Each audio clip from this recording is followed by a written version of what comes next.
নমস্কাৰ ডিব্ৰুগড় হনুমান বক্স ৰসমল কানৈ আইন মহাবিদ্যালয়ত north east prize money debate competition আপোনালোকে আয়োজন কৰিছে। গতিকে এই আয়োজনৰ প্ৰধান উদ্যোক্তা আইন মহাবিদ্যালয়ৰ অধ্যক্ষ প্ৰসেনজিৎ বৰকাকতি ডাঙৰীয়া, আজি সভাৰ বিশিষ্ট অতিথি ডিব্ৰুগড় বিধানসভা সমষ্টিৰ জনপ্ৰিয় আৰু কৰ্ম উদ্যোগী বিধায়ক শ্ৰদ্ধেয় প্ৰশান্ত ফুকন ডাঙৰীয়া, ডিব্ৰুগড়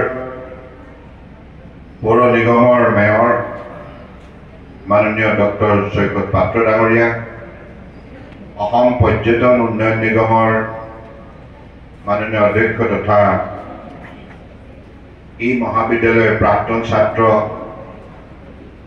প্ৰাক্তন বিধায়ক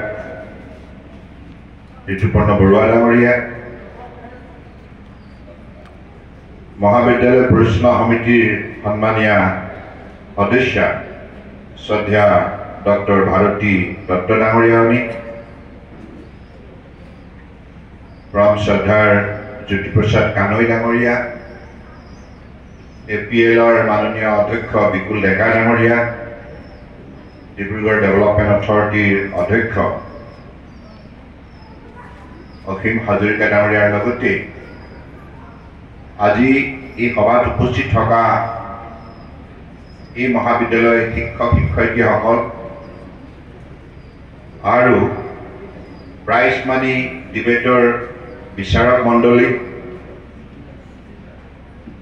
আৰু ছাত্ৰ ছাত্ৰী আমাৰ বন্ধু বান্ধৱীসকল আৰু প্ৰতিযোগীসকল, জয় জয়তে। আজি সভাখনত উপস্থিত থকা আপোনালোক সকলোৰে প্ৰতি মই মোৰ আন্তৰিক শুভেচ্ছা জ্ঞাপন কৰিছোঁ। Debate, discuss and decide. Without debate, perfection cannot be achieved.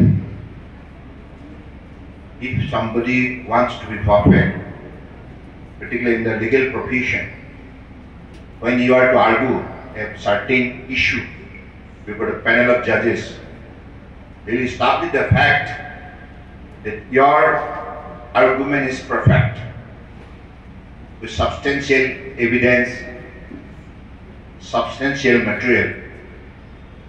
So this is what legal profession demands all about. আজি তাৰিখত আইন বিষয়বস্তু আপোনালোকে অধ্যয়ন কৰি এগৰাকী আইনজ্ঞ হোৱাৰ যিটো আপোনালোকৰ জীৱনৰ লক্ষ্য, সেই লক্ষ্যত উপনীত হ'ব লগা হ'লে এই মহাবিদ্যালয়ত অধ্যয়ন কৰি থাকোঁতে আপোনালোকে প্ৰস্তুতি সম্পূৰ্ণ কৰিব লাগিব। আৰু এই যিখন মঞ্চ, মহাবিদ্যালয়ৰ যিখন মঞ্চ, এই মঞ্চখনত আপোনালোকক শিক্ষাগুৰুসকলে বিভিন্ন বিষয়বস্তুৰ স্পষ্ট জ্ঞান দিব। আৰু কোনোবা শিক্ষাগুৰুৰ বক্তব্য যদি আপোনালোকৰ ঠিক বুজিব পৰা হোৱা নাই, তেতিয়াহ'লে শিক্ষাগুৰুক আপোনালোকে সুধিব যে এই বিষয়বস্তু আপোনালোকে যেনেকৈ ব্যাখ্যা কৰিলে ইয়াৰ তাৎপৰ্য, ইয়াৰ বিতং অৰ্থটো কি, এইবিলাক কথা আপোনালোকৰ যিমান ইনকুইজিটিভনেছ, মনৰ ভিতৰত যিমান প্ৰশ্ন সৃষ্টি হ'ব, সিমানেই আপোনালোক শক্তিশালী হ'ব। অৰ্থাৎ প্ৰশ্ন কৰিবৰ বাবেও অধ্যয়নৰ প্ৰয়োজন।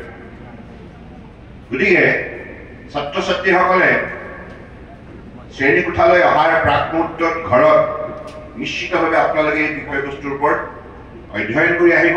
আৰু শিক্ষাগুৰুসকলেতো অধ্যয়ন কৰি তেখেতসকলে সুস্পষ্টভাৱে একোটা বিষয়বস্তুৰ সঠিক জ্ঞান প্ৰদান কৰাৰ বাবে কষ্টৰ সাধনাত মগ্ন হয়। এই যে সময়, এই সময়টো আপোনালোকে সদ্ব্যৱহাৰ কৰিব লাগিব। Both teachers will try to impart best possible way to impart the best possible knowledge quality education. But we'll have to reciprocate it. We'll have to receive it. It is you, the student community. গতিকে সেইকাৰণে ছাত্ৰ ছাত্ৰীসকলে ঘৰত তেনেধৰণে প্ৰস্তুতি চলাই যদি আহে তেতিয়া সেই ছাত্ৰ ছাত্ৰীয়ে প্ৰশ্ন সৃষ্টি কৰিব পাৰিব আৰু কোনোবাই যদি অধ্যয়ন নকৰাকৈ এনেই শ্ৰেণীকোঠালৈ পোছাকটো পিন্ধি আহি গ'ল কিতাপ পত্ৰ লৈ সেই ছাত্ৰ ছাত্ৰীসকলে মৌনতাৰে শ্ৰেণীকোঠাত বহি থাকিব লাগিব সেইকাৰণে মই এই ডিবেট আপোনালোকে কম্পিটিশ্যন আয়োজন কৰাৰ বাবে মই মাননীয় অধ্যক্ষ প্ৰসেনজিৎ বৰকাকতি ডাঙৰীয়াৰ লগতে আমাৰ গোটেই এই মহাবিদ্যালয় পৰিচালনা সমিতিৰ প্ৰতিগৰাকী সদস্যাক বিশেষকৈ ধন্যবাদ জনাইছোঁ কাৰণ আজি কানৈ ডাঙৰীয়াই যেনেধৰণে কথাটো ক'লে সঠিক কথা কৈছে সঘনাই আপোনালোকৰ লগত মাজত বাৰ্তালাপ হ'ব লাগিব ডিবেট হ'বই লাগিব আৰু আজি তাৰিখত কিমান নতুন নতুন প্ৰত্যাহ্বান আজি যেনেধৰণে ভাৰতবৰ্ষত লিগেল ৰিফৰ্মছ হৈছে